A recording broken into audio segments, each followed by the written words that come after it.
કેટલું ઉત્પાદન આવ્યું હતું એવરેજ મિનિમમ? મારે આ ઘઉં એક 16 ગુઠા એ 60 થી 62 મણ જેવા થયા હતા. 60 થી 62 મણ? હા, 16 ગુઠાના વીઘામાં ઘઉં. હા, હા. કૃષિ શાળા ચેનલમાં આપનું સ્વાગત છે. નમસ્કાર ખેડૂત મિત્રો, બોમ્બે સુપર સીડ્સ થી હું પલક સાવલિયા આપ સૌનું હાર્દિક સ્વાગત કરું છું. હવે આ શિયાળુ સિઝનમાં ઘઉંના વાવેતર જોરશોરથી શરૂ થશે. એક સરસ એવી અને વધુ ઉત્પાદન આપતી અને સારી ક્વોલિટીવાળી વેરાયટી વિશે વાતચીત કરીશું. બોમ્બે સુપર સીડ્સની બોમ્બે 108 પોતાની રિસર્ચ વેરાયટી છે. એના વિશે ગયા વર્ષે આપણે વેરાયટી બહાર પાડેલી છે. ઘણા ખેડૂતોએ વાવેતર કર્યું હતું. એમાંના એક પ્રગતિશીલ ખેડૂત રવજીભાઈ કુંભાણી આપણી મુલાકાતે ઓફિસે આવ્યા છે અને પ્યોર ઘઉંની ડુંડી લઈને આવ્યા છે બતાવવા જ કેવી છે શું છે. તો આપણે એમનો અભિપ્રાય લઈ. પહેલા તો એમનું સ્વાગત કરીએ. તમારો ખૂબ ખૂબ સ્વાગત છે બોમ્બે સુપરમાં. હવે આપણે તમે આ બોમ્બે 108 વાવ્યા હતા, એનો થોડોક આપણે ખેડૂત મિત્રો હવે વાવશે તો જણાવીએ કે કેવા થયા હતા, શું છે, વાવવા લાયક છે કે નહીં. ખાસ તો ઉત્પાદન ખેડૂત જુઓ, ખેડૂતનું ખેડૂત માનશે. કેટલું ઉત્પાદન આવ્યું હતું એ જણાવશું અને કેવા થાય છે. પેલા તો કેટલો બિયારણનો દર રાખ્યો હતો? મેં 16 ગુઠાએ 20 કિલો ઘઉં વાવ્યા હતા. 108 નંબર. હા, બરોબર. 16 ગુઠાએ 20 કિલો વાવેલા હતા. 108 નંબર, બરોબર. હવે બિયારણનો દર એટલો રાખ્યો હતો.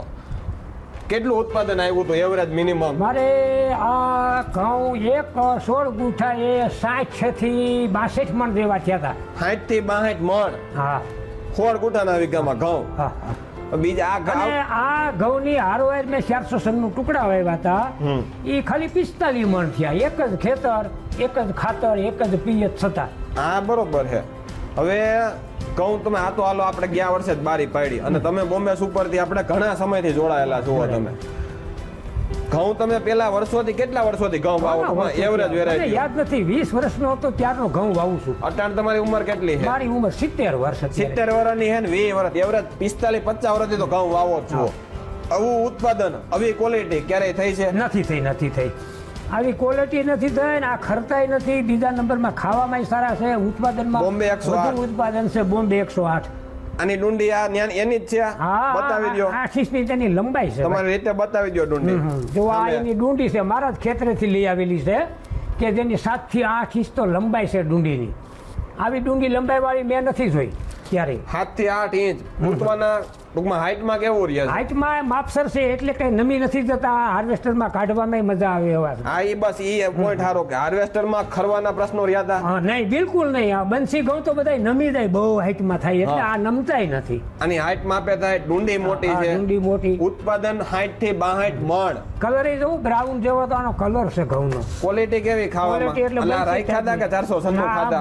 આ જ ઘઉં મેં ખાવા રાખ્યા. પેલા ક્યાં રાખતા? પેલા તો 496 ટુકડા. એમાં નામાં શું ફેર છે? ઘણો જમીન આસમાન. અંદાજિત રોટલીમાં કેવું હોય તો કેવા કહેવાય? ઘણો ફેર છે. એનું કારણ છે જે આપણે 496 ની રોટલી છે ને એ કલાકે કરીએ ને ત્યાં તો તૂટે નહીં એવી થઈ જાય છે. આમાં નાન જેવી થઈ જાય, પંજાબી નાન જેવી. હા, પંજાબી નાન. આમાં એવું કાંઈ? ના, આમાં એવો પ્રોબ્લેમ જ નથી. કેટલા દીમાં તૈયાર થઈ ગયા હતા? 120 દિવસે આ ઘઉં પાકી ગયા હતા. 120 દિવસે કમ્પ્લીટ. 7 પાણ આપ્યા હતા અમે. 7 પાણ? અને બહુ કઈ દવા છાંટવાનું ને એવું કાંઈ? બિલકુલ કાંઈ નહીં હો.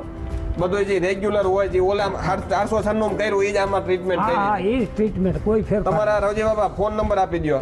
મારા ફોન નંબર છે 98253 78372.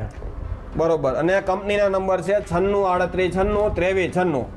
મને ફોન કરજો કે રવજી બાબાને ફોન કરજો. કેવું ઉત્પાદન છે સંપૂર્ણ તમને માહિતી મળી જશે. બોમ્બે સુપરના બોમ્બે 108. આ બાબા કેવો દાણો કહેવાય? નથી 496 જેવો, નથી લોકવન જેવો. એની મીડિયમ દાણો છે. નથી બહુ મોટો, નથી નાનો. ઉત્પાદનમાં 15 મણ વધારે મળે તો સારામાં સારું કહેવાય. અને ક્વોલિટી તો તમારી સામે છે. બરોબર. તમે અભિપ્રાય આપ્યો, જણાવ્યું તે બદલ તમારો ખૂબ ખૂબ આભાર. વવાય કે નહીં એ કહી દો. 100% આ ઘઉં વવાય. ઉત્પાદન વધુ છે, ઢળતા નથી, હાર્વેસ્ટર ની અંદર કાઢવા ટાણે ખરતા નથી, તો પછી આથી વિશે બીજું શું? બરોબર. તમે અભિપ્રાય આપ્યો, અમને જણાવ્યું તે બદલ, ખેડૂત મિત્રોને જણાવ્યું તે બદલ રવજી બાપા ખૂબ ખૂબ આભાર તમારો.